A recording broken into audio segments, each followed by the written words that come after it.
Hello friends, मेरे vlog में आप लोगों का बहुत बहुत स्वागत है। और आज मैं जो टॉपिक लेकर के आई हूँ उसमें ये बताते हैं कि जो आजकल वॉचफुलनेस है, हम लोगों को बहुत गहराई से देखते हैं, परखते हैं। तो परखने की जो वॉचफुलनेस की जो प्रक्रिया है बहुत ज्यादा है। तो क्या ये गलत है या सही है? तो अगर हम बात करते हैं कि किस तरह की है, तो देखा गया है कि जो वॉचफुलनेस है वो टुवर्ड्स अदर्स है, दूसरों की तरफ है। हम ज्यादातर ये देखते हैं कि लोग क्या हैं। तो क्या ये वॉचफुलनेस की प्रक्रिया जो हमारे अंदर है, परखने की जो क्रिया है, क्या वो गलत है या सही है? सबसे पहला तो प्रश्न ये उठ कर रखता है। तो ठीक है, बहुत अच्छी बात है, परखना तो चाहिए, हर एक को परखना चाहिए, हर एक के मन में ये परखने वाली कला होनी चाहिए। पर अभी के समाज में क्या चीज है, रिश्तों में, संबंधों में, आपस में, एक दूसरे में, मित्रता में, हर चीज में जो परखने की प्रक्रिया समाज में देखी जाती है, वॉचफुलनेस देखी जाती है, वो टुवर्ड्स अदर्स है, दूसरों को परखने का। वो उसने ऐसा नहीं किया, उसे ऐसा करना चाहिए था। अरे वो तो बहुत ज्यादा बंठन के रहता है, अरे वो तो बहुत पढ़ाकू है। यानी हम दूसरों को परखते हैं, हमेशा दूसरों के बारे में सोचते हैं। वो बहुत अमीर है, वो बहुत लंबा है, वो सारा दिन काम में लगा रहता है, उसको देखो, उसकी पत्नी तो पूरा दिन उसकी सेवा टहल में लगी रहती है, उसको देखो, वो तो पूरा टाइम बाहर ही घूमता रहता है, घर से कोई मतलब ही नहीं है। अध्यापकों के बारे में बात करेंगे तो अध्यापकों के बारे में ये करेंगे, बच्चे करेंगे तो ये कहेंगे वो बहुत अच्छा पढ़ाता है, वो बहुत बुरा पढ़ाता है, उसको तो पढ़ाने का ढंग नहीं है, खुद आता नहीं है, दूसरों को पढ़ाने निकल पड़ा। इस तरह की बहुत सारी बातें आप समाज में जब निकलेंगे तो देखने को और सुनने को मिलती हैं। नदी में गए, अरे पानी कितना गंदा है, कितना कचरा है, अभी कुंभ चल रहा है, देखो कितनी भीड़ है वहां पर, सारे के सारे आंख मूंद करके वहां पहुंच गए, बीमारी को बढ़ावा देंगे, इतनी भीड़ में जाके धक्का मुक्की में मरना है क्या? देखो वो लोग तो इस तरह से कर, यानी हर तरह से सरकार ने ये किया, सरकार को वो करना चाहिए था। क्रिकेट का मैच देख रहे हैं तो उसने गलत बॉल फेंकी, उसने गलत खेला। यानी हर तरह से हम क्या कर रहे हैं, दूसरों को परख रहे हैं। आप देखिए, मैं अभी ये वीडियो बना रही हूं, मेरा वीडियो देखते टाइम भी लोग यही बोलेंगे। तो ये आदत बन गई है समाज में। तो क्या ये गलत है?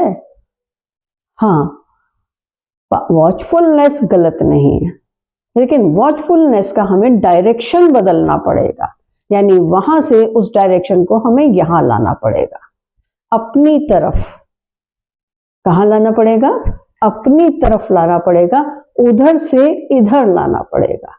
दूसरों को परखने के बजाय खुद को परखना है।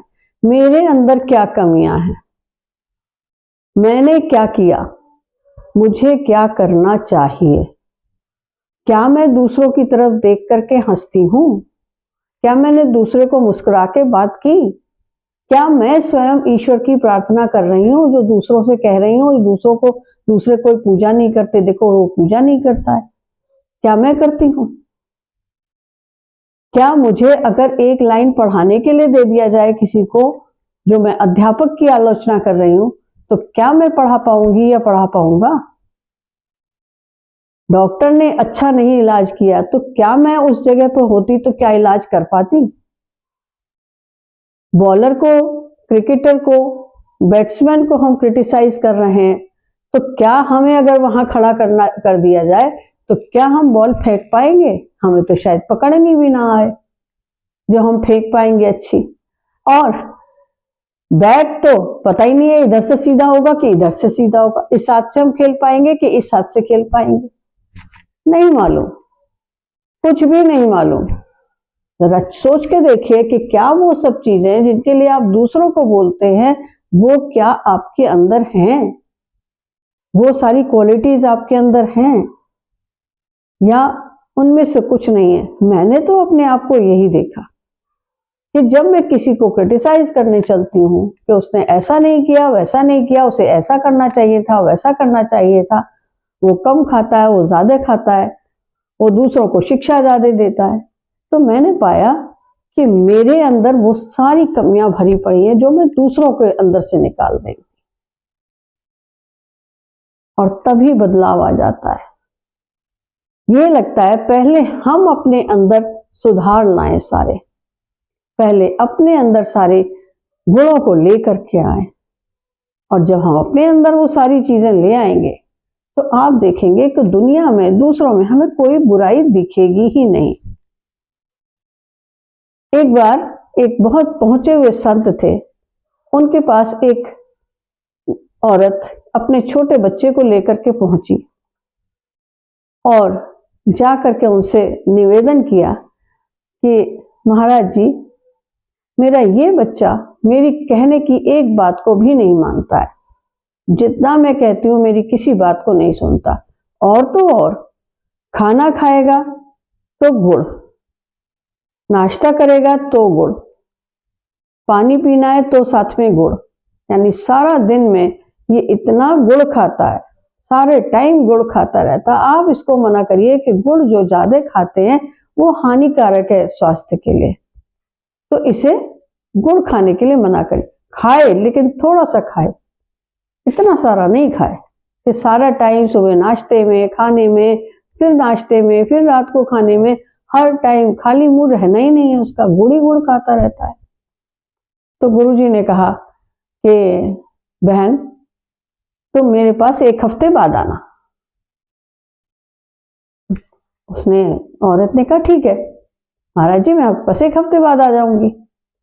अब एक हफ्ते बाद वो औरत पहुंची उनके पास में बच्चे को लेके, तो उन्होंने बच्चे का हाथ पकड़ा, बड़े प्यार से उसको प्यार किया गाल पे, और बोले बेटा गुड़ मत खाया करो, गुड़ खाना बहुत बुरी चीज है, गुड़ नहीं खाना चाहिए।